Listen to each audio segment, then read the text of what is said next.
Katibu wa Baraza Kuu la Usalama wa Taifa la Iran, Ali Larijani, amefanya ziara rasmi mjini Riyadh siku ya Jumanne, ambapo alikutana na viongozi wakuu wa Saudi Arabia akiwemo mrithi wa kiti cha ufalme Mohammed bin Salman na waziri wa ulinzi Prince Khalid bin Salman Al Saud.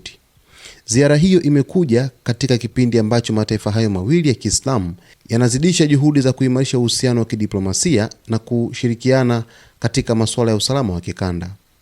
Kwa mujibu wa ripoti za vyombo vya habari, Larijani alishiriki mikutano miwili tofauti, wa kwanza na waziri wa ulinzi na kisha na mrithi wa kiti cha ufalme Mohammed bin Salman, ambapo walijadili kwa kina masuala yanayohusu uimarishaji wa uhusiano wa Iran na Saudi Arabia, hali ya usalama Mashariki ya Kati, pamoja na njia za kukuza amani na uthabiti wa kikanda. Kupitia chapisho lake kwenye mtandao wa X, waziri wa ulinzi wa Saudi Arabia alisema, katika mkutano wangu na Ali Larijani, katibu wa Baraza la Usalama wa Taifa la Iran mjini Riyadh, tumepitia mahusiano ya Saudi na Iran. Mbali na kujadili masuala mengine na mada za maslahi ya pamoja, tulizungumzia pia hali ya maendeleo katika eneo hili na juhudi zinazofanyika ili kufanikisha usalama na uthabiti. Ziara Ali Larijani inachukuliwa kuwa hatua muhimu katika uendelezaji wa ushirikiano wa pande mbili,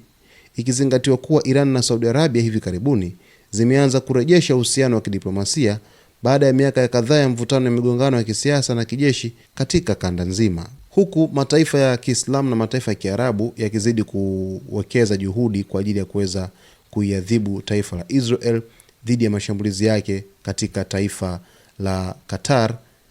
Iran pamoja na Saudi Arabia zinazidi kuonyesha mshikamano mkubwa katika ukanda huo wa Mashariki ya Kati, ambapo viongozi wake wamekuwa wakizungumza mara kwa mara, na viongozi hao wenyewe ni viongozi wa